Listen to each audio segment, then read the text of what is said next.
Hello, everybody. Welcome to Coffee Class with Young Screenwriters. We are a community and resource for up-and-coming screenwriters. Today, we're going to be talking about the excellent and gripping horror film Saint Maud with the handsome Avishai and myself. Today, The handsome Adam. thank you. I said that to fish for a compliment because, The hanging fruit. Today Alexie is not going to join us, but then you'll get like a really intimate. She's here in spirit. Fair enough. I was going to make a joke about like, oh, now we get the alliteration of Adam and Avishai, but like Alexie's name starts with an A too, so that totally falls apart. Yeah, just a couple of dudes talking about a female-centric movie. Oh, I never even thought about that. Perfect. Exactly what the world needs. First of all, I just watched the movie 2 hours ago, so it's super fresh with me. Oh, what'd you think? I loved it. And I have some thoughts about it, too. I didn't like... I think I have some questions that I'd love to discuss. For me, like, my biggest takeaway was how thoughtful the direction was and how the visual imagery was so connected to character and subjectivity. Like, that was not an afterthought. You could tell this movie like had a lot of like love and thought put into it. So yeah, subjectivity is like at the core of this movie, I think. Yes. And I think it's the secret to its success. But yeah, no, this is my favorite movie of 2021. It was supposed to come out last year, and then there was something that happened that kind of just delayed movies a little bit. I hate that joke. Let's not do it. I hate that joke. Let's not go there. The world ended. Anyway, so the movie kind of languished for a bit, and it ended up skipping a theatrical release, which is a shame because I think that this would have done very well in theaters, but it went straight to Epix, and then now it's available to stream. And this is the writer-director Rose Glass's first feature, which blows me away. I mean, yeah. She so assured and so talented. Like the moment I knew I was into the movie, well, first of all, my favorite shot of the movie was the staircase. That is such a good moment. And the way her face stretches a little bit at the top, I was like, oh. Yeah, they do a lot with the subjectivity of the movie. It's honestly, it's kind of central to like the main thing I want to talk about, because this is a movie about an anti-hero who is on a negative path, a negative trajectory, who sort of any like sane viewer will watch and say, this is not healthy and this is not good. But they do such a solid job of bringing us into her perspective that we understand everything that she does, why she does it. And that makes us empathize with her, and it's sort of the flip side of the kind of studio note of, is your protagonist likable? It's like, likable is not the point. Do you understand them? Not even would you do the same thing, but do you understand why they do what they do, even if you wouldn't?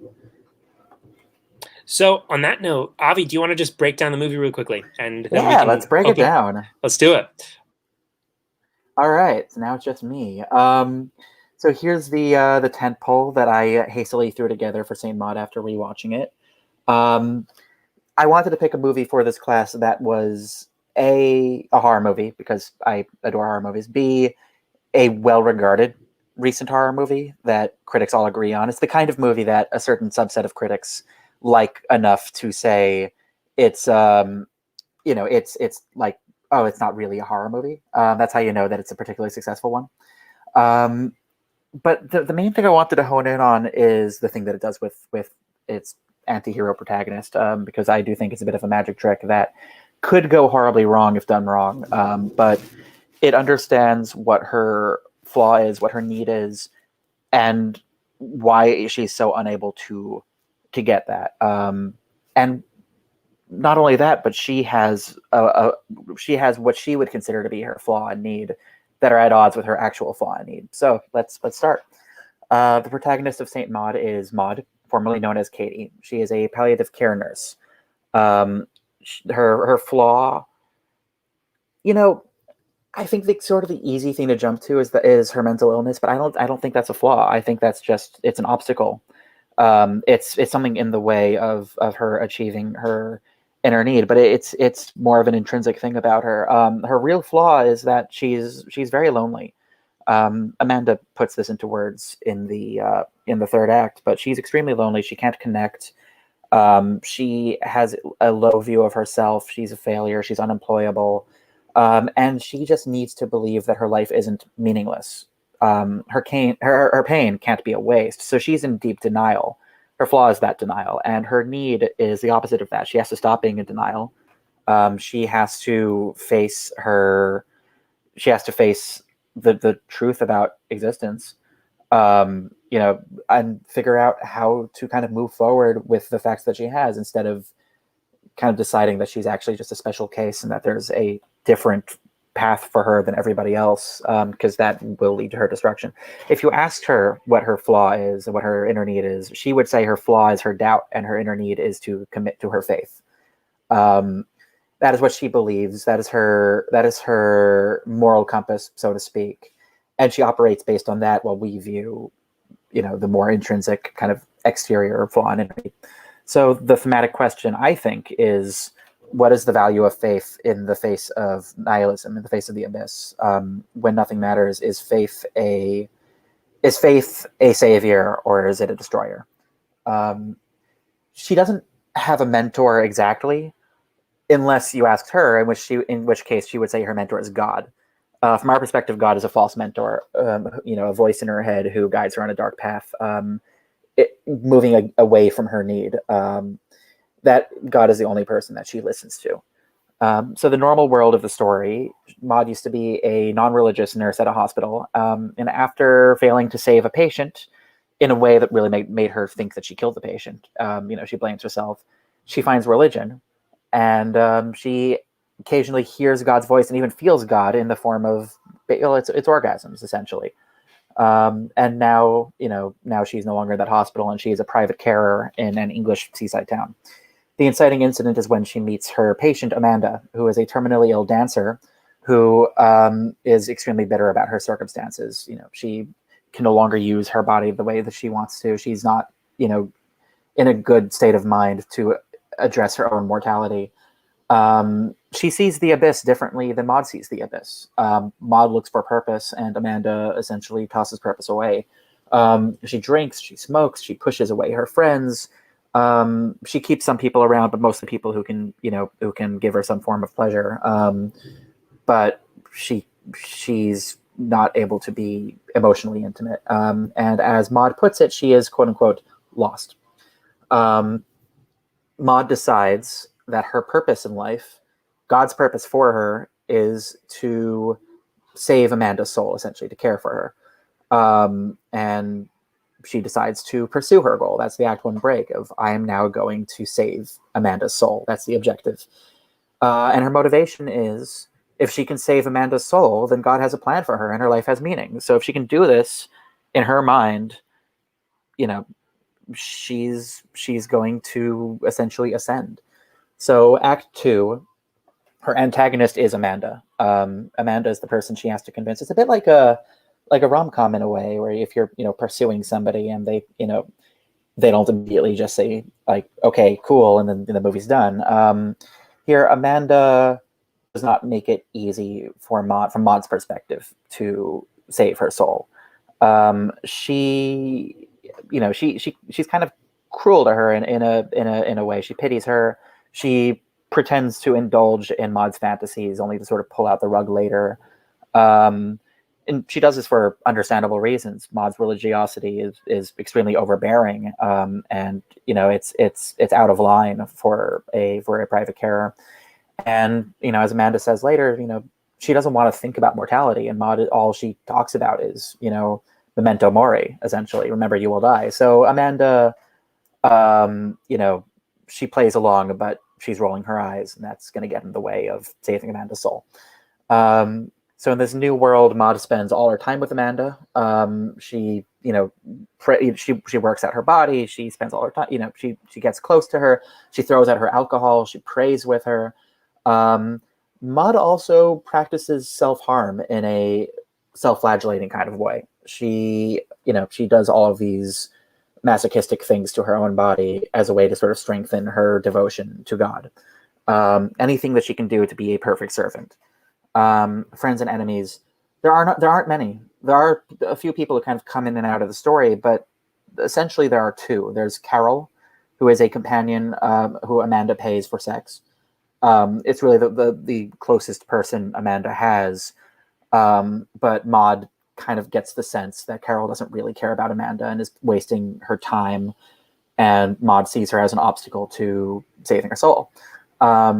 Joy is a nurse Maud used to work with at the hospital when she used to be known as Katie. And she is a reminder of the ways that Katie has failed in her past life. And she presents as a friend, but she's unhelpful. She isn't there when Maud needs her. And she essentially throws Maud into doubt, which forces Maud to kind of dig her heels in deeper in her dark path. So, obstacles along the way, Amanda pretends to be on Maud's side, acting as if she feels God's presence. She, fakes the holy orgasm. Maud sees Carol as an obstacle who must be removed and has to convince her to leave. Amanda throws a party, which Carol attends, which Maud sees as an obstacle. And I just want to say for a second, these are all obstacles to a goal that we, as an audience, shouldn't want to see achieved, right? Maud is intruding on this woman's life, and she's imposing a worldview on her that doesn't really fit, and she is getting in the way of her personal relationships and her own, personal happiness. So all of these obstacles to us come across as decent and normal things, but to her, to Maud, it's the end of the world.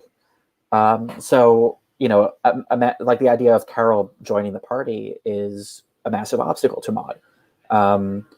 Amanda humiliates Maud in front of everyone, showing that Maud is nowhere near close to saving Amanda's soul, revealing that Maud is nowhere near as close as she thought she was.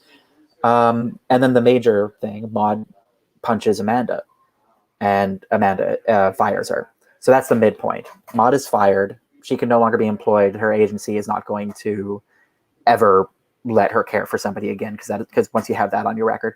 So she is as far away from her goal as she can possibly be. She can't save Amanda. She can't get close to Amanda.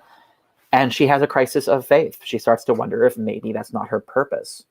And that's the new world. The new world is this world of doubt, where she essentially she's trying to find a connection, right? She no longer has her connection to God. She doesn't have her purpose. She doesn't know what to do.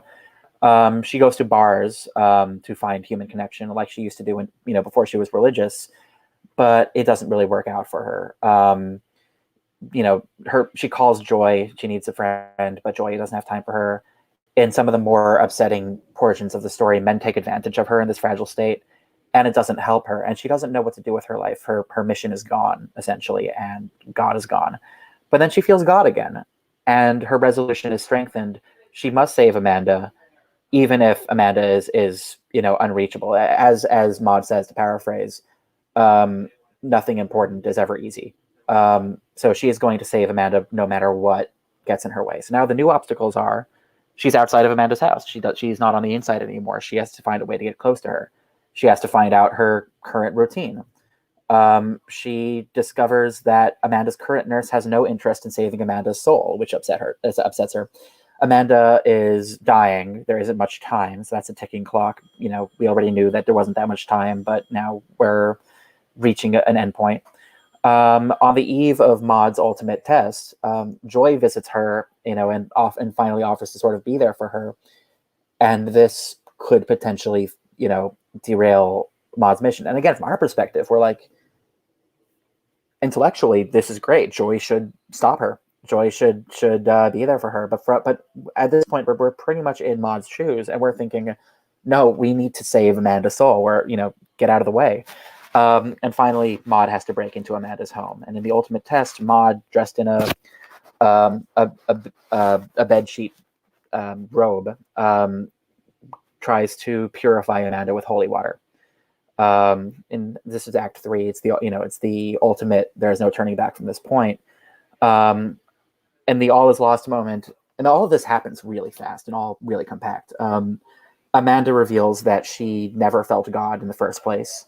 There's no holy purpose. Maud isn't special. She is just, to paraphrase, the loneliest girl I have ever known. and Maud almost loses her faith completely. It's almost entirely gone. Like, this should be the perfect moment of her ascension, and now she's being told that she is nowhere near where she needs to be to pull this off.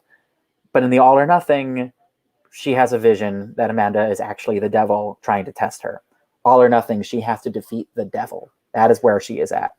That's where she is at emotionally. That's where she is at in her journey. Will she achieve her personal assumed inner need, the one that we don't agree with, but the one she agrees with, of confirming her faith once and for all, or will she fall into doubt? That is, and from our perspective, is she going to give into her denial, essentially? And the answer is yes, decisively in the final fight. Maud battles Amanda and kills her with scissors. And she, from her perspective, she has achieved her inner need. She is devoted to God. From our perspective, she has failed her inner need. She has fallen prey to her denial. So in the very resolution, now that this is done and there's no turning back, Amanda goes to the beach. She pours flammable liquid on herself and lights herself on fire. And from her perspective, she ascends. And for the first time in the entire film, we leave her perspective. And instead of seeing what she sees, hearing what she sees, as we have the entire film until this point, we finally see the reality that she is actually in horrible pain, burning alive. And that is Saint Maud. How'd I do? You did a great job. Thank you. I don't know why at first, when I first was seeing the supernatural, or at least the perception of the supernatural event, like the experience, I almost bought into the sense of like, oh, this is going to go to fantasy element rather than like more of like a psychological, like, sort of deep dive on like how people sort of, let themselves fall into dark places and the things they'll do when they don't have support systems. Because for me, like that line about her being the most lonely girl I've ever seen, really what she's saying is that she had nobody to support her, nobody to help her not go. The only voice she could lean on was the voice in her head.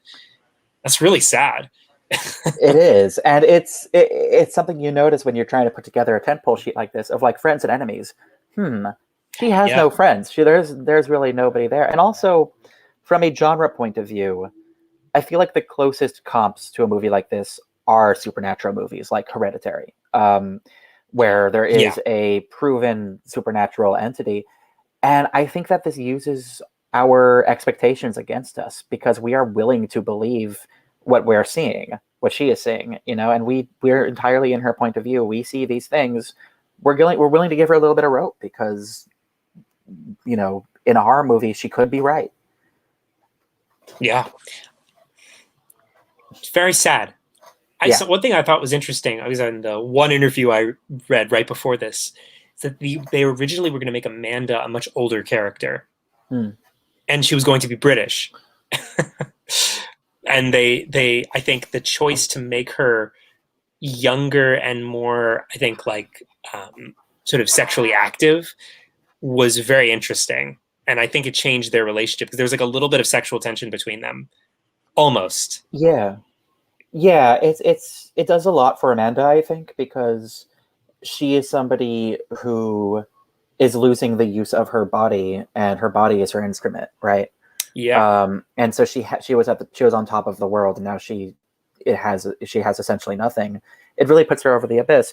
By the way, kind of talking about the sexually active element, I thought it was an interesting choice on Rose Glass's part to have Maud come out and say loudly that her issues with her relationship with Carol have nothing to do with homophobia, which I don't know how internal that actually is, but certainly out loud, it makes her misgivings more interesting in it. I think it's sort of it's like dangling a lantern for the audience to be like, no, we're not going in that direction. This is going to be something more. She's not crusading for an institution. She's trying to essentially follow a set of personal moral values that have nothing to do with laws set by like a church. Right. And I think the first glimmer of that is when she says that her saint is Mary Magdalene. Yeah. And sort of, it's kind of, she's not a straight up Catholic. She's like an self-invented, religion. inspired by it. Yeah. As far as we know, she doesn't go to church, right? We never see Right. her That's go true. to church. She doesn't have a congregation. She doesn't have a community. And there is that moment where she's handed the Blake book of paintings, and Yeah. she's reading about how his paintings were a critique of organized religion. I thought that was fascinating because it means that her escape from the pain of her life isn't to a group. She could not join a cult. She tries to find a deity, which is very different. Yeah. What do you think about God's voice? That reminded me of The Witch a little bit. Yeah, it's fascinating because this one I did read about. It wasn't in the script. The scene where she talks to God and we hear the God's voice. And they came up with the idea of doing it in Welsh, in part because the director overheard her talking in Welsh and said, "Oh, let's do that. That sounds mysterious and distant." But that's her voice. That's her voice pitched down. Oh, that's great. That's really good. It is her talking to this arcane version of herself. And at the very end of the movie, when she says her final line, "Glory to God," she says it in Welsh, which hints that it is all her, right? I was going to say, I guess God is Welsh in this universe. God's a cockroach in this. Wales. Who knew? Yeah, that's interesting. I have one. I wouldn't say note of criticism, but I think there was an opportunity to go explore their relationship more, which would have made it a different type of movie. Mm-hmm. It would have been less about her own sort of basically descent into madness if she stayed in the house and stayed on. I feel like there's a version of the movie that goes deep into their relationship that I probably would have preferred genre wise, but I get that that's not the story she was trying to tell. Yeah, that could have been an interesting story. I get why they didn't go in that direction. Partly because they don't want her to have a relationship. They want her to think that she has one. Yeah. And they also like the idea of, let's show why she's really doing all this. Deep down, it's because she's incredibly lonely and she needs a support system and she doesn't have one. But I do get that. There's definitely a version of this where she never leaves. Although then I want to know, what is the midpoint? What is the sort of catastrophic change of circumstances? Because it's such a specific midpoint. For me, she is kicked out. Her punching her at the party was pretty clear. Yeah. Yeah, this is kind of what I was trying to get at. Was the moment she left, they made the choice that it wasn't going to be about their relationship. Right. Which I think for people who aren't as interested into a subjective descent into madness, yeah. It's interesting. The house could have been really tense. In terms of structure, I do see how, if you are trying to think what is the obstacle to saving this woman's soul, there's no bigger obstacle I can think of than you can no longer see her, right? Yeah. And one thing that's interesting is when that is the case, there is this moment structurally where you kind of feel like, does she have a goal anymore? Right. And it's very intentional here. It could have gone very wrong, I think, of she no longer has a goal and she's just meandering. That could have read as aimless and they could have read as structureless. But they play it here as her aimlessness is a matter of life or death for her. If she stays aimless for another minute, she is going to disintegrate. I mean, I personally didn't have a problem with it, but I did mentally register as she's changing her objective. Well, I didn't. So again, I'm so plot oriented, the way my brain works at this point. I was expecting her to not give up and relapse into her old behavior. I was expecting her to be okay, how am I going to stake out at this lady's house? Right. I wasn't ready for that emotional shift as much. So it was kind of interesting to me. Is we're not going to see that. We're going to see her explore her passive desire for companionship and all of the really depressing moments of isolation that come with that. It makes it more of a character study where her biggest enemy really is herself and her circumstances, and seeing what she does. And I think that they get away with it in part because they are really clear internally, like amongst themselves, the filmmaker and the actors and all and everyone involved. They have a strong sense of what her want is, what her need is, what her issue is, what her wound is, what her fear is, and everything that she does is indicative of those. Right there isn't really a moment where you look at it and you say, I get nothing from her in this scene. I have not learned a new thing about her, or she has not moved forward. It's always one and or the other. Yeah, I think it's because for me, I think because her desire for that God connection is so strong, and she's trying to seek it in different ways. Like, it's not like she's suddenly just doing something totally different. It's still related to like her core motivation and what she wants to be. But I can totally see an imaginary, like, more suspense-oriented film where it's sort of like all about the house and the caregiver. And she killed. I was expecting her to kill the Carol. Yeah, Carol. I was so surprised that didn't happen. Yeah, I was pleasantly. I was thankful that they didn't do that, because Yeah, I me feel too. like they need you to empathize with her, with Maud, and I think she does. She toes the line so hard throughout the entire movie. I think it was important for her to not cross it until the end. Yeah. And I think part of why it works that at by that point in the movie, by the midpoint, we're okay with sort of taking a detour. I think that they've earned that through the subjectivity. And if it was told in a more objective way, where we have other perspectives where we step out, I feel like we'd start checking our watches. But because we are her, and we're committed to seeing her see this through one way or the other. And by the way, I was thinking about the voiceover, the use of voiceover, Right.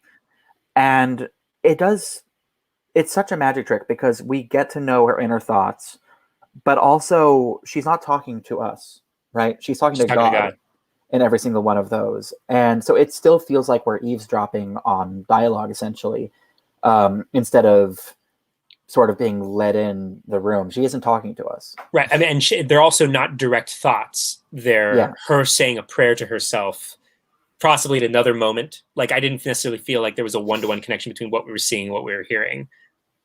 We know how self-aware she thinks she is and how self-aware she absolutely isn't. Right. Yeah. Do you know what this film reminded me of? The Jonathan Glazer film, Under the Skin. I've heard that a lot. I still haven't seen Under the Skin. It's very much on my list. Everybody says you would find it very interesting. The Master of Horror today. Which one are we? Which one of us is the Master of Horror? No, you're the Master of Horror. Yeah. I mean, so you like it more. Okay. Discussing the importance of setting the tone and mood in horror films and how Saint Maud accomplishes this. Yeah. So some of it is visual and audio. Like, some of it is sort of outside of the script itself. Like the idea of shooting it like a Renaissance painting in a way. I rewatched it. I rewatched it this week with my brother and sister, and my sister studied Renaissance art in Italy for a bit, and she kept pointing out, like, oh, they're doing very specific religious art motifs visually. Like, they are putting her in saint paintings, essentially. But it certainly, there's a lot of darkness. There's a lot of controlled color palette. When she is disoriented and we're meant to feel disoriented, they'll go handheld, or they'll flip the camera over. There's that great single tracking shot where she's going up the stairs and we are just lingering while the lights are flickering. But that's all kind of, that's all sort of superficial, and it's great. It's directing. But from a screenwriting perspective, and also like the sound, the music, doing that low drone is going to give it a lot. It knows how to feel like similar horror movies, but I think from a script perspective, it really, really comes down to the subjectivity. Can we talk about the lighter? Yes, as a motif. Yeah. So I don't think I if I watch it a second time, I will like be zeroing in on specifically how it was used, what it meant. But what was your interpretation of the lighter? I have a vague notion. I feel like I don't know what the intentional thing is, but we can analyze until the cows come home. Like, it could be the source of your salvation or your destruction. Everybody smokes in this, and it's leading them to an early grave, but it's also this holy light that she wants to enter into. It's the spark in her soul, and ultimately it's the thing that consumes her one way or another. To me, from a functional standpoint, it's a Chekhov's gun. Yeah. We keep coming back to it. We know it has to come into use. Same as the lighter fluid. Yeah. But just kind of, I just want to say something about the horror. Sorry, I was hijacked. Aspect yeah, I'll get back to that though, because that's a good conversation. They, from a textual standpoint, we have all of the self-harm, and we have, the nails in her feet, and the popcorns under her knees, and that sort of violence. There's cockroaches scurrying in shadows and all of that, and that's all textual. And I think the reason it feels like horror is because we are kept in that subjective field. We are seeing the demons that she's seeing, and we are as afraid as she is when she is afraid. I think horror is the best genre, in my opinion, for eliciting empathy. For putting us viscerally in somebody's shoes. If they are afraid and we're put in their shoes, we feel afraid. And that is what this movie does. I think that's part of why it's undeniably horror, even though people will deny it. It's like that scene where she's in the bar and she sees the little tornadoes in the cups.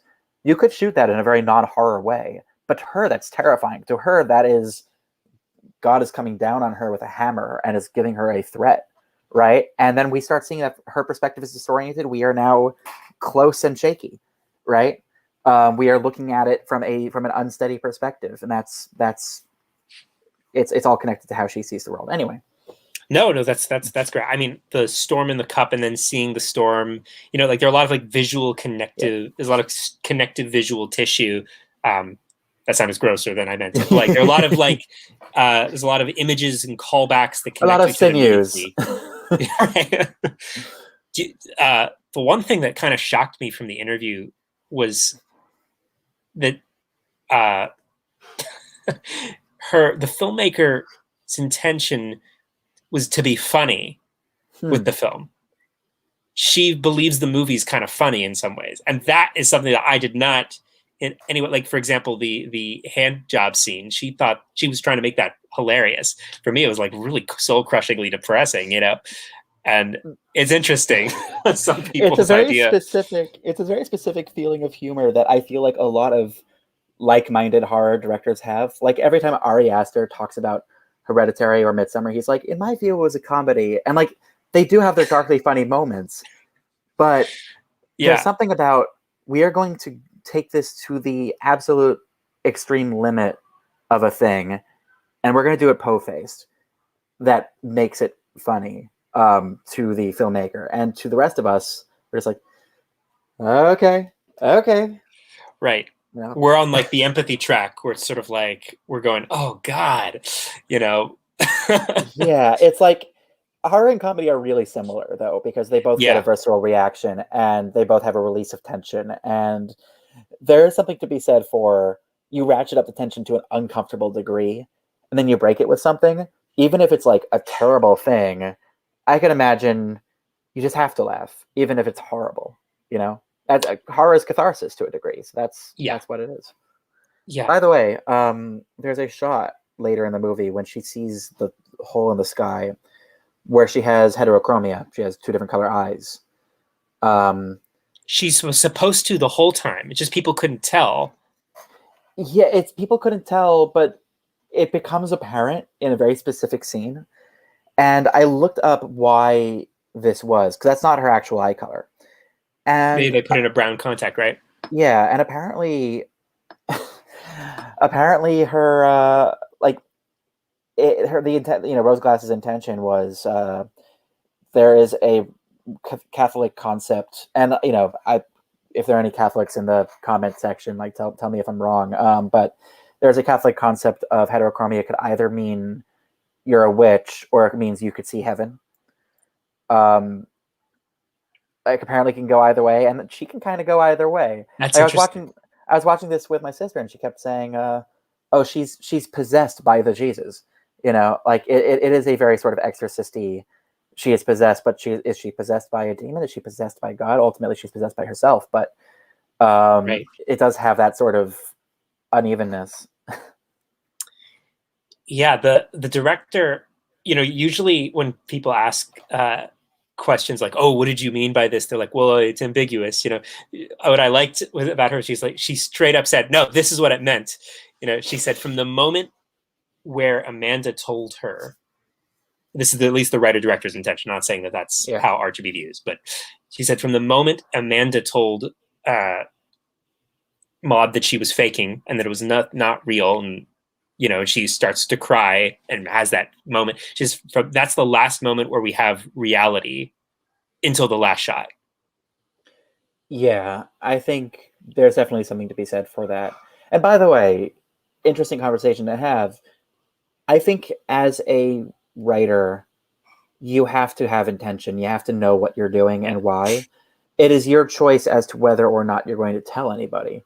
But if you want to make an ambiguous story, you need to know what it is, or at least you need to have a sense of what it could be and make sure it's consistent with that.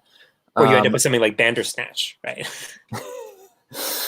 Well, there's a number of movies you can point to where it's like, oh, the director is being ambiguous for ambiguous sake, but doesn't actually know what they're doing, but thinks they're being deep. And you actually have to know. You have to know. It is up to you as to whether or not you're going to tell an interviewer what it actually means. But you yourself, I think, have to know. And she knows. Yeah, because if you don't have internal consistency. Because if an ending works two ways in your head, like from all of those tiny accumulated decisions you make, it doesn't work backwards the same way. Even if the experience it works two ways, you can't design something. Yeah, and on the note also, like, you have to know what things mean, because if you don't, just because something feels like it means something doesn't mean it does, right? Like, there are signifiers of depth that I think we often go to just because we've seen them in other movies that were deep, and we feel like, oh well, it's like that movie, it's like Ingmar Bergman, but that is what makes something pretentious, when you have these signifiers of depth but no actual depth. Speaking of Ingmar Bergman, this film kind of reminds me of Persona a little bit. Now that I think about it, it would make a good double feature, I think. Let's do it next time. No, but that sounds like a terrible Friday afternoon. It would be a good. Do you like Bergman? It's been a while. I think I do. I think I do. I think I have reason I think to. you would too. The good stuff, not the mediocre stuff. But it's been, like, that was like high school, college. Like, it's been a while. Right. But Persona, yeah. But Rose Glass, and I think part of why we can tell that she's going to go really far after this movie, even though it didn't get a theatrical release, which is such a tragedy, is she knows exactly what she's doing with everything. And I just saw this great short film at this festival where a couple of people walk out of a play that they just watched, and apparently it's incomprehensible, and they're talking amongst each other about, like, how awful it was. And then their friend, the actress, comes out and like, oh, hey, how are you? And she's like, oh, what did you think? And they're like, it was surprising. I didn't get the aardvark. And she says, oh, well, I think that's supposed to be up to interpretation. It really makes you think. You don't want to be that. You don't want to be that with your scripts. You can have an aardvark in there, and you could say, I don't want to tell you what it's about, but you got to know what it's about. I don't think we have enough aardvarks in cinema.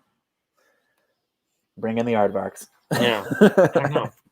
You know, Aardvark Avalanche. Aardvark Avalanche. Blackadder. I don't know if you ever saw the episode where they have to, like, this total tangent, but, like, they have to rewrite the dictionary in a night because Rowan Atkinson burned the only copy of the dictionary, and he has to start from. And he's stuck on aardvark. He spends like 12 hours before Dr. Johnson comes and kills him. Anyway, Alexie's trying to be like, anybody have any questions? Okay, yeah. More people, bring more people in. There's an interesting thing that I read because there was an interview. It's Danny Boyle was the director of Slumdog Millionaire and 28 Days Later, was um, interviewing Rose Glass and asking, where did you come up with these elaborate religious flagellations? Is that a thing? And she said, well, I looked on, masochism sites for like bondage purposes. Like apparently there are forums for how to safely harm yourself. Don't, I'm not going to encourage self-harm. I'm going to rewind a little bit. But it was interesting that she went towards something sexual. Interesting. Something sexual and safe, and was like, let's use this here because it is a sexual relationship she has with God.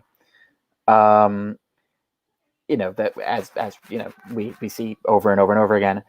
And it's like, it's safe until it's not safe. Like she pushes it a little bit further than it should be, but apparently these are things. Not the hand on the burning. Yeah, not that. That, I mean, I feel like that was just, but like certainly some other forms of self-torture in this were based on sexual things, which is fascinating to me. This is a good question. I got answers for this one. I got answers too, but you go first. Why do you think religion is such a go-to topic for horror films? Okay, so two things. I think one, horror, when done right, can be a religious experience where you feel the awe of something. You feel small in comparison to something. You feel powerless in the face of power. That is a religious feeling, as is, terrible beauty. A lot of horror has terrible beauty in it, and there's a certain level of that in religiosity. And also a lot of religion, not all religion, but a lot of religion has horror built into it, right? Like the idea of eternal suffering for misdeeds. And in some religions, the idea of beings who exist only to inflict pain and to lure you into eternal suffering. That is terrifying. And also the punishments for not being in line is terrifying. So there's definitely horror that exists to be kind of counterculture, to sort of push back against repressive feeling. Like if we are sort of conditioned to behave a certain way, there is sort of horror that exists to blow that up. And then there's also horror that kind of exists to enforce that, of like, you better be good in a conventional way or you will be punished. And so you have movies like, say, The Exorcist and The Conjuring and a lot of other demonic stuff. And then you have movies that comment on those, like this one, I think, which essentially sees religion not as a guide to avoid horror, but as, a potential trap. It has power, and I think power has the potential for horror. What do you think?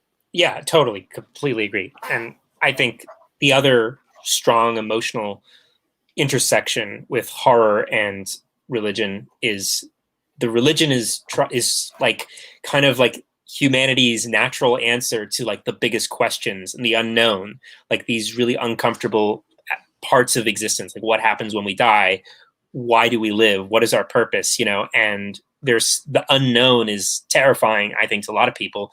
And I think that the intersection of us trying to explain the unknown and the proposed answers, and maybe the ways those answers don't line up with, stories, I think that's what creates kind of the strangeness of some religious iconography when you look at it, not to offend any Christians, but like to somebody who has never seen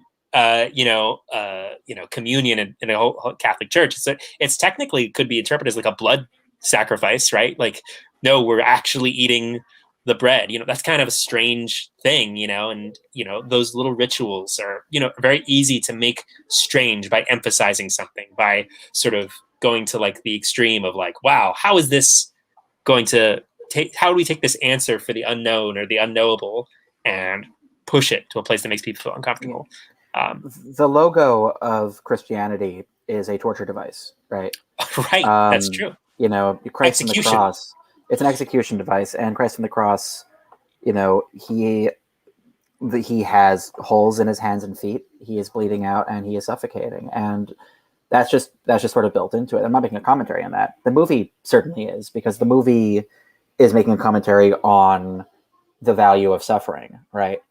The idea of martyrdom.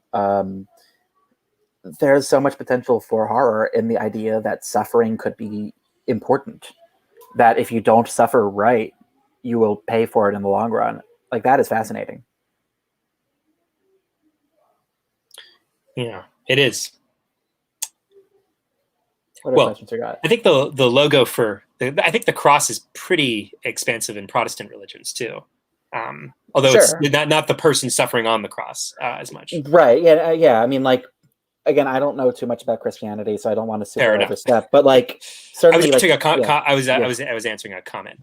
Right. Yeah. Not every, from what I can tell, not every cross has a Jesus on it, but certainly the cross itself. The cross itself was a Roman execution device that has been, given a different meaning. And also, horror sometimes does that combination of pain and pleasure, right? Of like horrible things made beautiful, and that's kind of what the cross is meant to be, right? It is a torture device, it's an execution device, but now it has a different meaning that is supposed to be uplifting.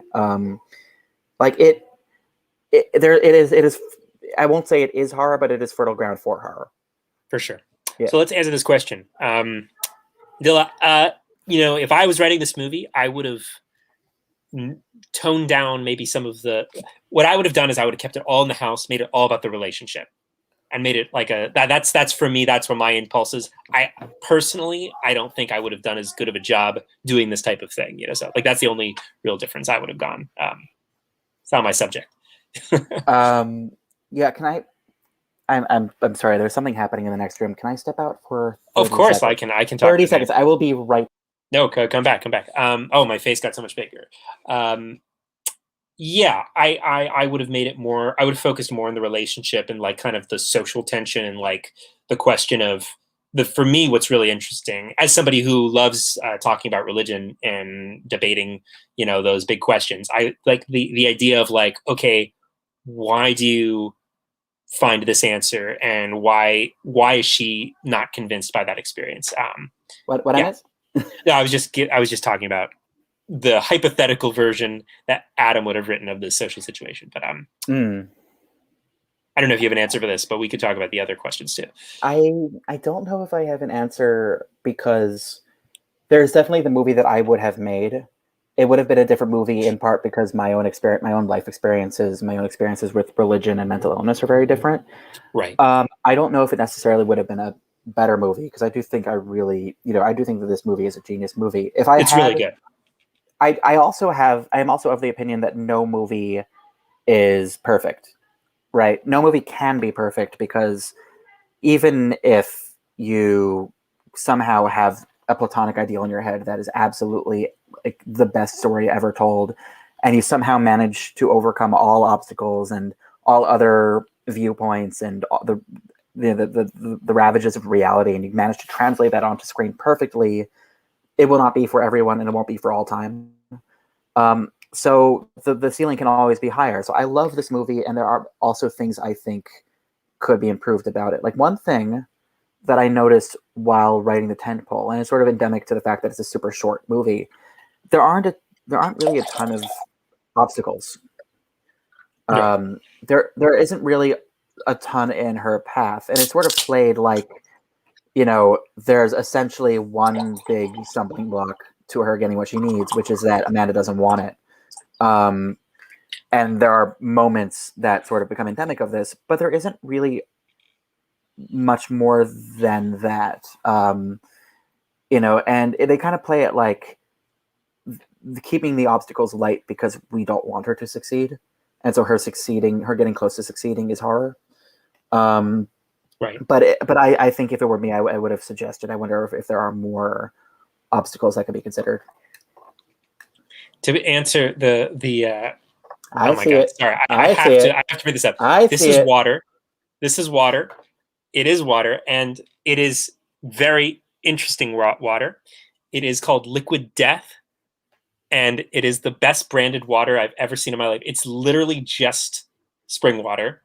and their tagline is "Murder your thirst." And you don't want to be caught drinking this with no explanation because it looks like you're getting loaded. And I don't drink alcohol, so Is it horror water?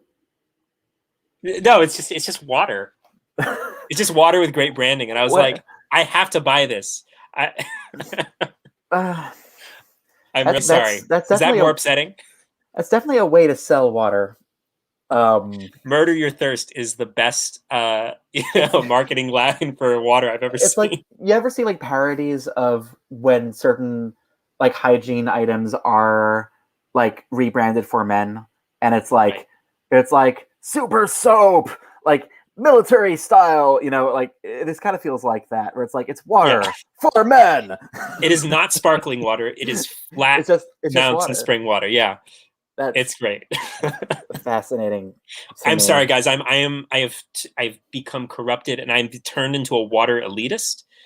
I wish I wasn't that person. I really wish I wasn't that person. But it was filtered through crystals and blood. It's my partner has corrupted my mind. Alexie, can we take this question off and answer a different one? I think Michelle had one. Oh yeah. So my answer to this, how not to exoticize religion, is to don't exoticize like religions in general. Like I personally think the moment someone does that, they're othering something. Like if you're portraying a religion because like you're interested in an idea of it and it's close to your lived experience or something, I feel like there are just a lot of filmmakers are more familiar with like Christian imagery because it intersects with their life and their lived experiences more. I really think, the reason why we don't see, horror films about other religions as much is just because the filmmakers and writers weren't minding their lived experience. And also the bad attempts of people being like, oh, we're going to take this religion we don't have any connection to, and we're just going to show what we think of it. And that's when, caricatures and gross stuff happens. Avi, what's your opinion? I have a lot of thoughts. One is, I think the reason why a lot of horror movies are set sort of within like Catholic, for lack of a better word, mythology, is because there is a system in place, from what I can tell. There are opposing sides in a war, and there are demons, and then there are priests who are specifically tasked with eradicating demons. So like it's, that has that framework. But if we're going to talk about exoticizing religion in general, so a couple things. I think one, you have to kind of write it from the inside. Like you have to write it from a place of understanding, where you could criticize it. You could have like something that you're pointing to as, trying to make a statement about it, but you have to understand it. And in order to understand it, you can't do it without the input of somebody on the inside. Like, I think in general, it would be really a shame if we could only write about our own lived experiences, because then I would only write about white Jewish boys, and it would be, kind of flat forever. But I do think if you're going to write about people whose experience isn't your own, you have to get it right. And by right, I mean authentic. So you actually have to run it by people from within those groups. Really do your research, listen to them, because you don't get to get it wrong. You don't get to tell, like if somebody who was, say, not a Muslim, wrote a Muslim horror movie, and a Muslim reader read that and said, this is like really offensive for a bunch of reasons, you don't get to then say, well, I guess you're not the audience, So that's what I would say. Like, write it from a place of understanding. Make sure that you're actually on the, like, either on the inside of it or have people on the inside of you can talk to, do your research, and make sure you understand the thing that you're discussing, and don't just sort of use it as flavor. Yeah, that's exactly it. That was so much better than my answer. Don't use it as flavor. I mean, yeah, because at the end of the day, if we're all just living our narrow lived experience, we'd have like all these like siloed stories that don't intersect with each other. That would be kind of dull. I think it's all about radical empathy, Yeah. But also, I think understanding. I saw this video of George R. R. Martin answering like a question of like, how do you write an 11-year-old girl? And his answer was, well, he made a joke, but like the real answer was, well, you ask, what would I do in the situation? And you remember that as a human being, we all have like a lot more in common than we don't have in common. Like we all have like the similar needs for, love and gratification and community and understanding. The way we get those things might be different depending on your social context, depending on where you come from. But we all are human beings, and regardless of your, ethnicity, gender, religious background, there are a lot of common threads. People forget that sometimes. Yeah, like cultures can be really specific, like know the details, and that could like influence behavior. But in the broad strokes, you want things and you act accordingly, right? You're afraid of things and you act accordingly. Akiva makes a good point in the comments here. Don't take a Christian movie and do a palette swap. You can't write a Hanukkah movie by writing a Christmas movie and Control F replacing Christmas with Hanukkah. Like, understand what you're doing, and if you think that you understand, make sure you actually do, because you might think you understand more than you actually do.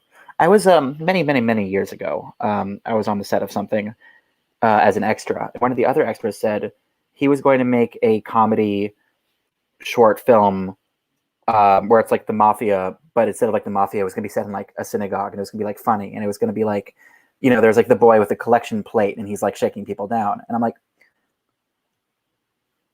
we don't do collection plates because we can't touch money on the Sabbath. It's like there was a script I read by like a short script I read many years ago in school that was about a Muslim store clerk, and it was empathetic.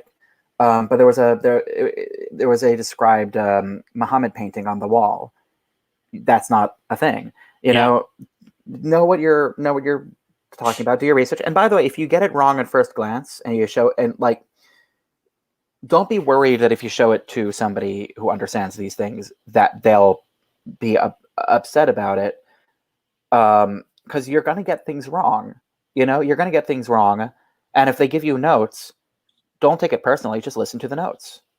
Like adapt it, improve it. Don't assume that it's either perfect or you're broken.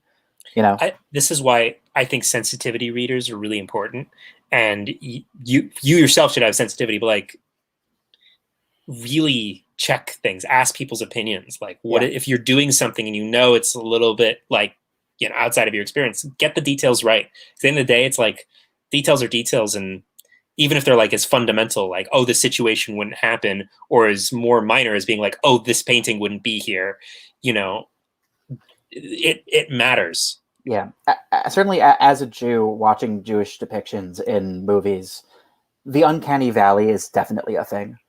That sort, what the uncanny valley is?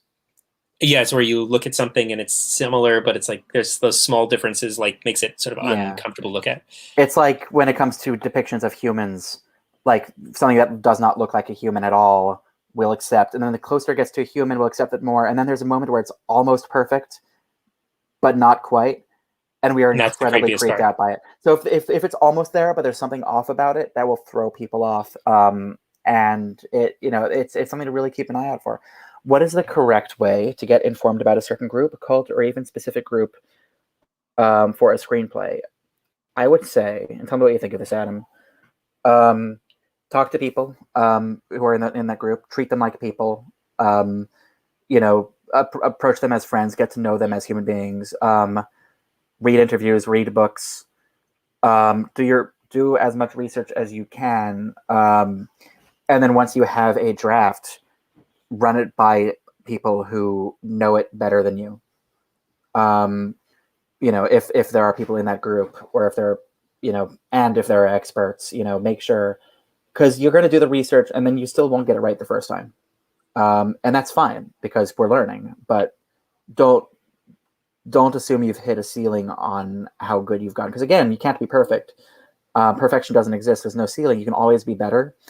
See how much better you can get before, enough people tell you that it's ready. One more thing. I totally agree with that. Having, doing your prior research and then having your, post, checking and checking for mistakes and checking with trusted readers, and maybe not trusted readers, but like something else I maybe this is a little controversial, maybe you disagree with me, but like I think there's like a certain point of critical mass in a story where you don't have enough lived experience and it's too much outside of somebody's like I think there should always be like a relatable core to what you're doing based on like something, even if it's like not like a particular situation you've lived through or like the details. There should be like an emotional thread that you can really understand in a strong way, because there's a point where sort of like, okay, well, where you don't fundamentally relate, where you lose the thread. Yeah. And I think a lot of people sometimes forget that. Look for the common humanity. You know the story about Fiddler on the Roof. I know. Which is a very Jewish Broadway play set in a. I just know the one song. So there was a story. I think it might be apocryphal. I'm not 100% sure, but one of the producers of the show asked the writers, "What is this about?" And they said, "Well, it's about this father with these daughters who are getting married." It's like, no. What's it about? It's like, well, it's about these Jews, this town. It's like, no. Enough of that. What's it about? And they said, tradition. And he's like, that's what it's about. It's about tradition. Like, all the details aside, we all know what that means, and we all have our different relationship with it. And apparently Fiddler on the Roof is really popular in Japan. Because the details are different, but there's a sense of tradition and what that means, and the idea of being beholden to it, of loving it, of breaking with it, of being against it. That a shorthand could be, make sure your story reads well for the people in that group and also for the people in Japan. I think a mistake that a lot of film students make and a lot of like beginning writers make is that they go too specific and lose like those fundamental, like what this thing is about. Like, it's sort of like sometimes sort of like, well, this is a scene that's kind of an interaction between two people. It's like not actually a story, like sometimes people like think like, oh, it's going to be 8 fragmented stories, but like, no, but like what is the thing? What is this experience you're going to tell? Like, what's the thing tying it together? Make it a story. One thing also, see what stories are done to death about that group, and make sure you're not just kind of doing another one of those. Like the idea of stories about trans people, how many of them are about the pressures of coming out? And is there an appetite for more of that? Or are there, like for me as an Orthodox Jew, there are a lot of really great stories about Orthodox Jews who leave Orthodoxy. I'm getting a little tired of them because it's all I ever see. We want to see the reverse where you join the community, right? Well, but not even that. Just treat the people in the group as humans. Like, the problem with Maud is not that she is religious. It is that she is imposing it on somebody else, and that she is doing this to the detriment of what she really needs, right? It is not the religiosity itself. And I think that that's crucial. Like, if they there's a version of this movie where she doesn't have her personal crippling fear of being meaningless, where she doesn't have her mental illness, where she doesn't have her trauma, where she is just an agent of religion who is forcing religion on somebody else. You don't empathize with that. And that causes all sorts of problems, because not only do we not empathize with that, but also people from that group will feel slighted. So, make sure you understand the person you're telling. As somebody who briefly grew up around Christian fundamentalists, there is a recurring thread about sort of quote unquote spiritual warfare and like, converting people as being like, no, it's your duty to do so. And they're very one-sided interactions, being like, I have to like cast the demons that are the devil talking in your ear stuff, even when I was 7, I thought that was bullshit, but like, places like that, because it always feels uncomfortable, you can sense social discomfort in that sense. So this movie was kind of like about like her sort of engaging in like this spiritual warfare in her head. And it's uncomfortable to see her impose that to like try to sabotage her relationships. It's I think that a lot of people deal with that, even if it's not in a caregiver situation or ending up in death or something. Yeah, I mean, like, universalize it for a second. How many of us have deeply felt opinions about something, and it's really important for us that other people agree. You know, it's really important for us to make sure that those other people are on our side. Like things that because like it's easy enough if you're not like a religious Christian to look at her and say like, well, you know, it's wild what she's doing, but you know, we a lot of us have this thing in our life where it might not be religion, it might be something else, and that's universal. And understanding if you're writing a character like that, try to figure out what is your version of that thing, you know, and just do a bit of a translation. But remember that other people are not aliens. You know, they are people. Like these impulses don't just sort of fall from the sky and only infect certain minds. Like we all have them. Try to empathize with your characters. You know, that's how you write people from other groups.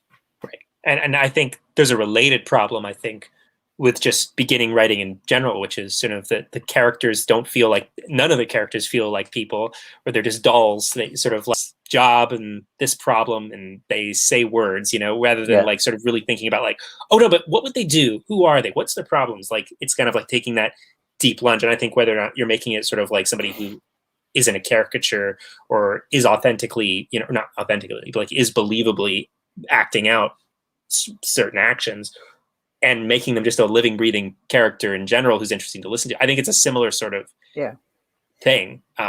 Empathy isn't sympathy, right? They're two different things. They sound the same, they're two different things. Sympathy is essentially agreement to a degree. It's you know, I am on your side and I feel for you. Empathy just means understanding. You can empathize with somebody you disagree with vehemently, but you have to understand them. If you're going to write somebody who you very much dislike, we are not going to connect with that person unless you understand them, because we have to understand them. That is the problem with Christian films, is that they always have the, you know, atheist antagonist or whatever who's just like so evil and bad, and they're just sort of like they kind of have positions that are kind of like aren't actually believable. It's sort of, I think those movies would be a lot better if they had characters who lets you at least understand where they're coming from. Yeah, I've had the misfortune of seeing some of those movies, and one way to look at it is movies with characters. If you're going to have characters who disagree, remember that movies are arguments, and you don't want to give a bad argument. You don't want to have a straw man. Right. So if it's, I want to tell a story about how war is bad. Here's this wonderful, complex, peace-loving person who has all of this backstory and all these people that she cares about. And here is General McEvil. He burns villages because burning villages is great. Why? Because he just loves doing that. And it's like, okay, well, you're not staging an argument. You are putting forward a position, but that's not the same thing. You are saying where you stand, but you are not actually working through the argument, and that's not going to convince anybody. The only way to convince anybody, to get anybody on your side, is to have the argument actually play out and make it a fair fight. If it's a fair fight, and then one of them ends up being more compelling than the other, that's always going to be more powerful than if it's an unfair fight and you've hobbled the enemy. No one's going to connect with it, and it's just going to work against you.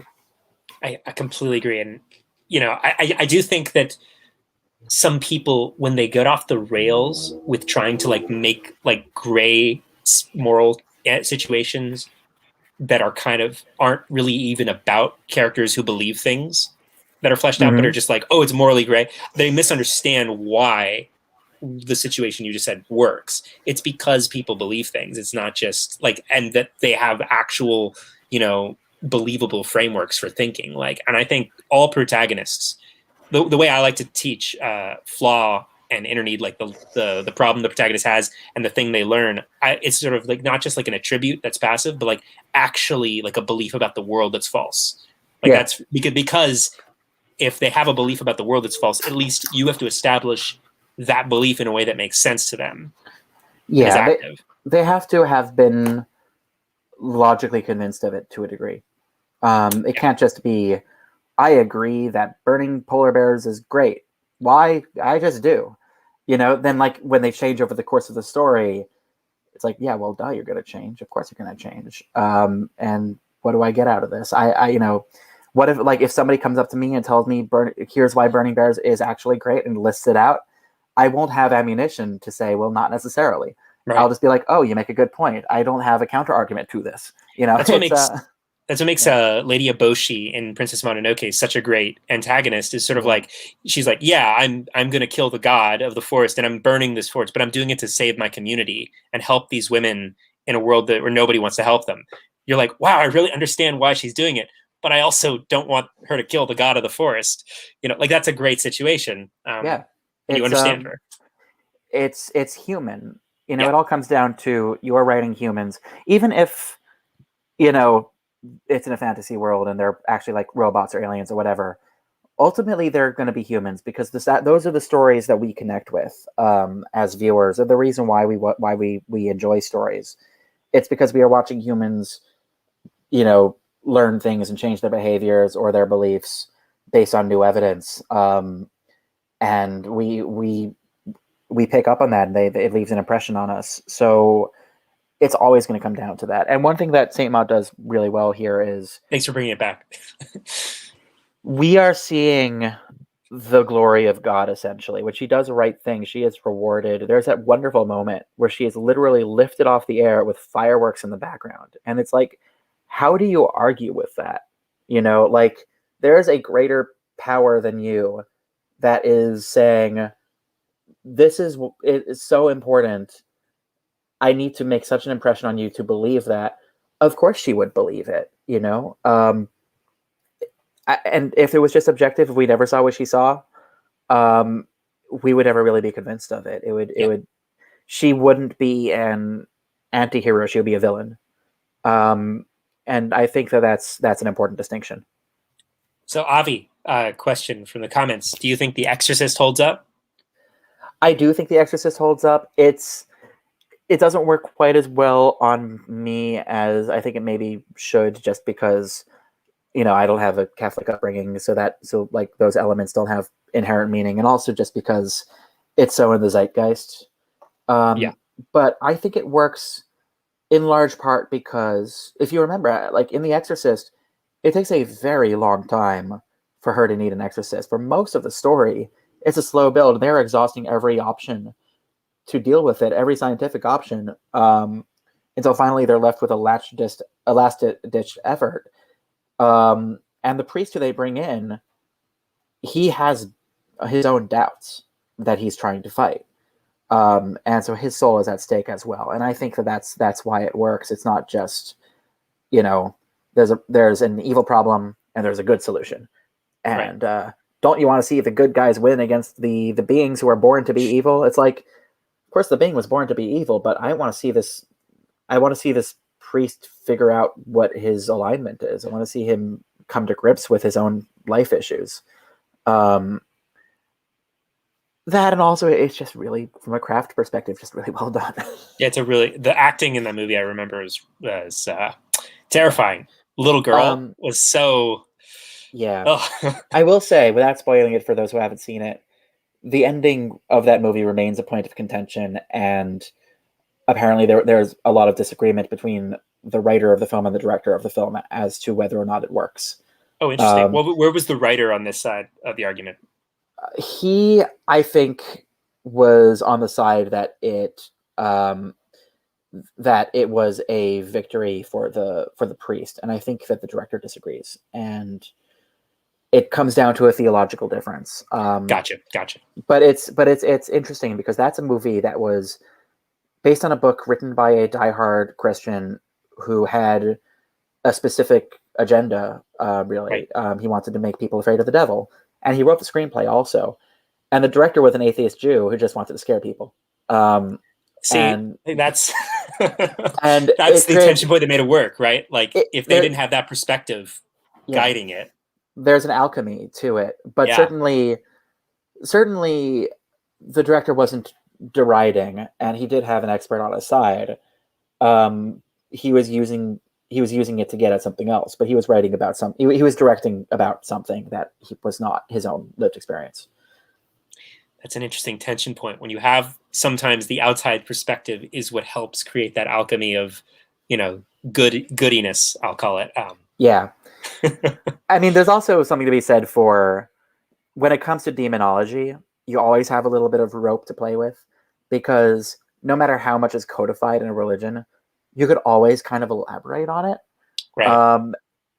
Like get the priests right, but the demons can be whatever you want them to be. I read this wonderful novel that's a Jewish novel, takes place in a shtetl, and it deals with Jewish demonology. And I was talking to the writer about it, and he said some of it he pulled straight from like Talmudic texts.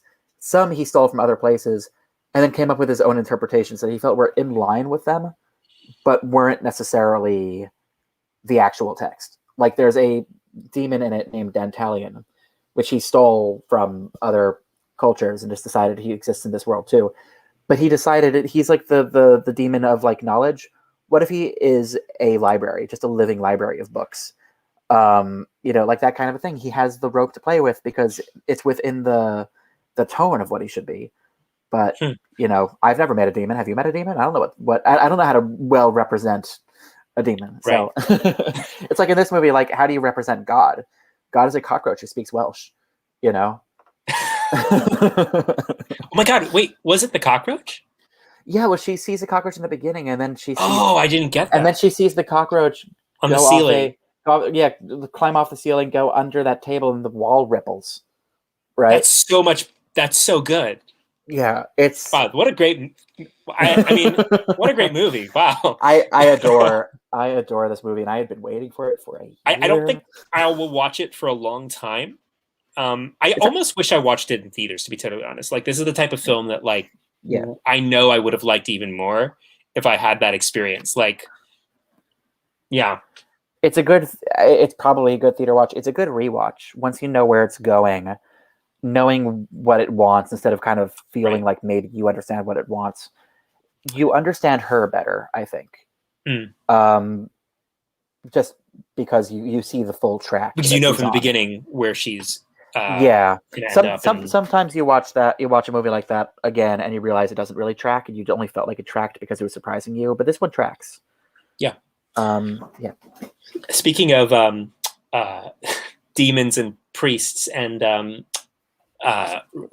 this shared human values, I just remembered this amazing Oscar Wilde anecdote that he used to share it at parties, which was about like the temptation of a priest. It was like the demons would where they were Satan told these demons, you have to corrupt this priest and get him to turn away from God, until they tempt him with like women, castles, all the wealth in the world. And the priest was just so devout. He just wouldn't turn away no matter what they'd offered him. And Satan, they go to Satan. They're like, please, my Lord, we just can't do it. And he's like, watch, let me handle it. And Satan goes, he whispers into the priest's ear. The priest throws his Bible across the room, curses out loud and says, I forsake God. And the demons are like, Satan, what, my Lord, what did you do? And he said, I told him that his friend from seminary became archbishop. I feel like that's the kind of joke. I feel like it's a very funny joke. I feel like that's the kind of joke that's an in-group joke. Definitely. I just, the reason it came up is sort of, it's like, oh, we all have these shared human desires, like in whatever sphere of society. I don't know. It was funny to me. I mean, sort of the flip side of you don't want to malign other groups in your stories is you also don't want to do propaganda. Like humans are fallible, so like depict people as fallible even if they're not in your group. Just make sure that they're fallible in a human way. Okay, I have a joke for you. It's a Jewish one. Thank you. Sort of tangentially, where this man goes to a synagogue and there's a ritual called hakafas, where you're walking with a Torah around a center stand as a group. You're walking as a group in a circle. But in this synagogue, when they reach a certain point in the circle, they all bow. And this man has never seen that before. So he goes to the rabbi and he asks, what's the deal with the bowing? And the rabbi says, well, it's, even though we are carrying the Torah is not the object of worship. It is only a signifier of a greater being, and we have to remind ourselves of that. And he's like, oh, that's pretty nice. He goes to the rabbi's assistant and says, so what's the deal with the bowing? And he says, well, in our previous synagogue, there was a pipe there. That's good. I like that. Anyway, moral of the story is keep your humans human. Yeah. You know, and you know, don't malign, but don't put on pedestals, because that could, you know, the flip side of, you know, of hatred is fetishization, and you don't want to do that either. And if you have criticisms to make it through the actions the characters take, and make sure that it's well supported by your text and not just a straw man. Yeah. If only all religious commentary was held that in mind, you know. Yeah. And all preaching too. You know, I think if everybody everywhere just was acknowledging all of our flaws and all of our, you know, mixed capability and understanding, we'd have a lot less screaming on the internet. Not that that is necessarily a bad thing, you know. Would you like a bit of everything all of the time?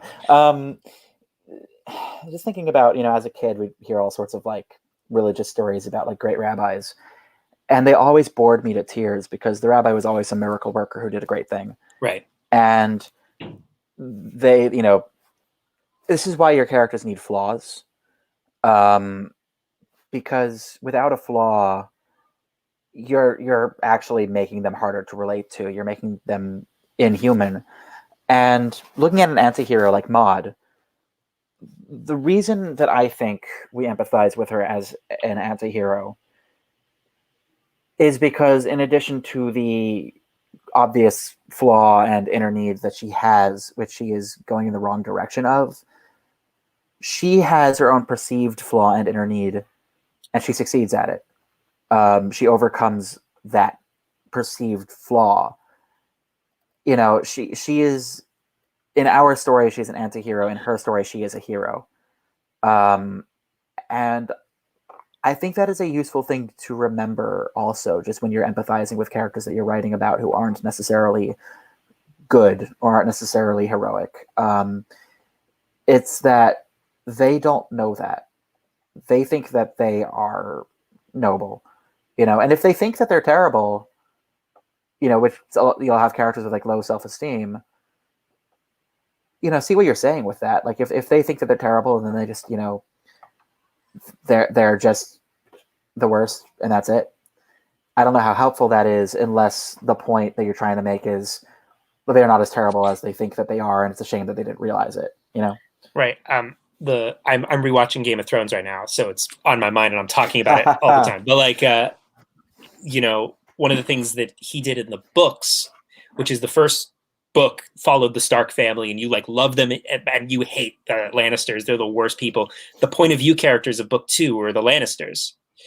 And you suddenly sort of see like, yes, they are still terrible people, but like, I understand that where Cersei Lannister comes from. Like, she just cares about her children and no one else.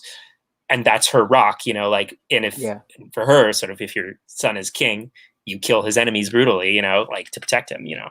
Yeah, they have solid motivations for doing what they're doing. And also something else to be said, and this script kind of vacillates, and I think that sort of came out in the discussion, but when she's with Amanda, she is doggedly pursuing a goal, and it is hard to not empathize with somebody who cares so much about achieving a goal, who will do anything that they can to achieve that goal. Right.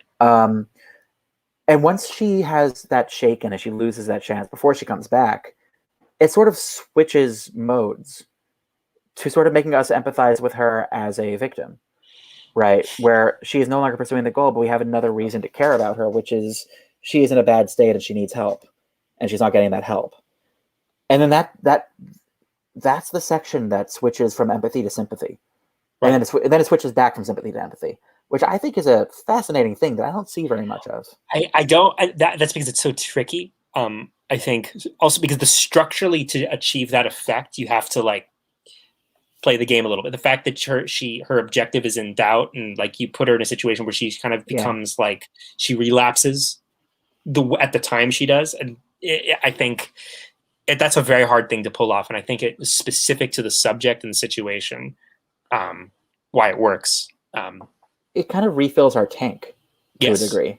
Yes. You know, Like, for so long she's pursuing this goal, and then when she loses that goal, we're reminded of why she needs it. And we're reminded that she is nothing without it. So that when she gets her goal again, it's like, all right, you're back on the horse. I get it. I don't like what you're doing, but I've seen you without it, and the stakes are high for you. The stakes are important. Also, you can't really have an anti-hero with no stakes. Also, like you can try, and you I can have read try. scripts that try. Yeah, and I'm going to swear very briefly, but there's definitely a difference between an anti-hero and an asshole protagonist. Oh,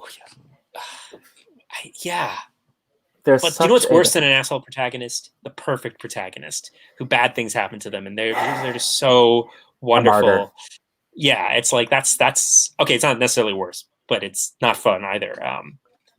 Whenever I read a script like that, my first thought is always, "Hey, author, do you see yourself in this?"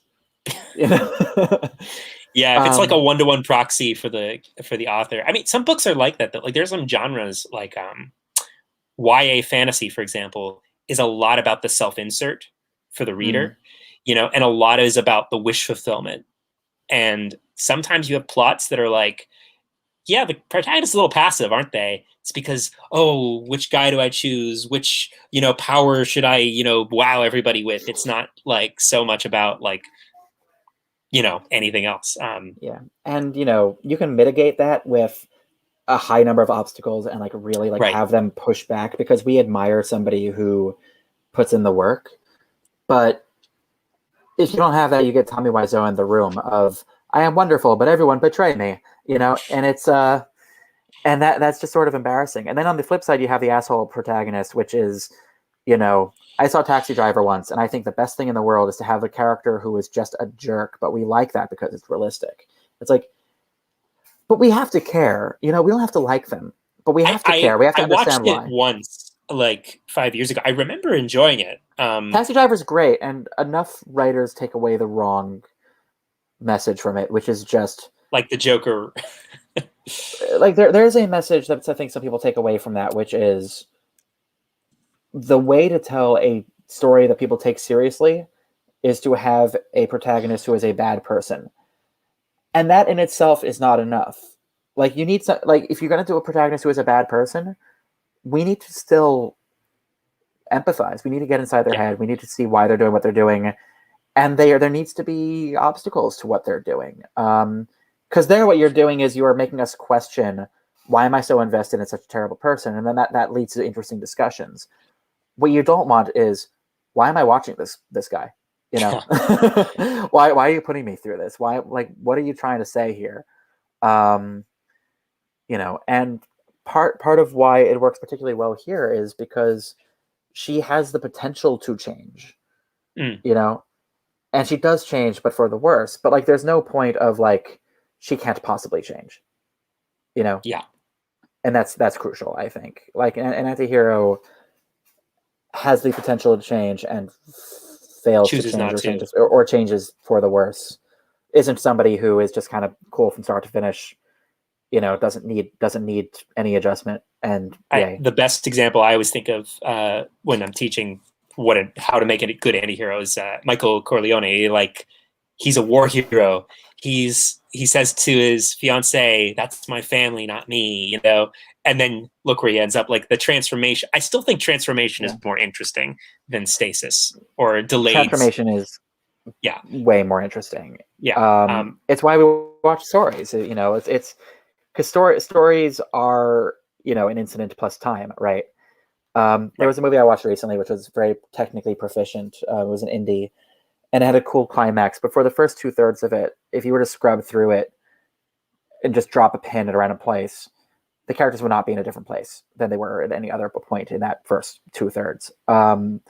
You need that evolution, and you also need opportunities. It's like you're testing your characters, and then, a test, you could fail a test. Like a test that you that it's guaranteed they'll succeed is not as interesting. And I think that's part of why we need anti-heroes, because we need to be reminded that we can't always pass that test. That's a great nugget to end on. Before we end, two things I have to say.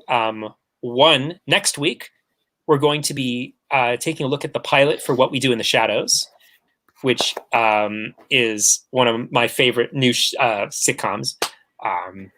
Can I just tell you for a second? Yeah. I was an intern for a manager a few years ago, and that script crossed my desk. Oh yeah. And I got to cover it, and I'm reading. I'm like, I'm really enjoying this. I don't know how it's going to look because I can't read the delivery. You know, right. Like it doesn't. It was so deadpan. Like, it's so connected to the delivery, and then it comes out. You're like, I get it. Well, you're welcome to join us if you have time and you want to, Avi. Maybe. The second thing I have to address is, why am I rewatching Game of Thrones? It feels like masochism. Yes, it is. If I was planning to go through the whole thing, for me, I still think seasons 1 through 4 are like some of the best adapted fantasy ever. Like, it's really good and deeply enjoyable, and I still enjoy it as. And I even think season 6 and season 5 isn't that bad. But like, it's great television and it's great fantasy. I love fantasy. It's awesome. Yeah, I'm not going to watch season 7 and 8, but that's life. One of these days, Young Screenwriters has to cover something with the purpose of discussing what went wrong. Yeah. I mean, I have an opinion about that. I'll share really briefly. They ran out of the two things. They ran out of books, and they tried to rush the outline material they did have because they weren't very good at adapting his stuff. But like, apparently George R. Martin wanted to do 12 seasons. HBO wanted to do 10, and they were like 70 episodes. That's it. And they had a job at Disney lined up. So like, and also you have a character who how you want them to change, but you don't understand why they would make the choices they do. And so you sort of throw everything at a wall to see what sticks. And I also think that there was a show versus book problem where in the book, it's foreshadowed that she's going to go crazy. Yeah, I'm not going to. And that did not come in the show. You're like, oh, I really want her to win. She's doing so well. She's breaking the chains and stuff. You don't see the strain of megalomania. Without getting too far into it, because I know we're running out of time. Yeah, I do think they could have pulled it off, but they needed to do what they did in Saint Maud, which is what's going through that head. Why are these choices being made other than sort of externally, like, well, I guess she's crazy. Yeah. That's a great point, Michelle. Just kill off the characters who don't want to stay on the show. Yeah, they should have done that. Should have killed everybody. All right, everybody. Thanks so much. Next week, What We Do in the Shadows, which is a great show. I'm excited to see what they do with Guillermo. Yes. All right, Alexie, take us out whenever you're ready.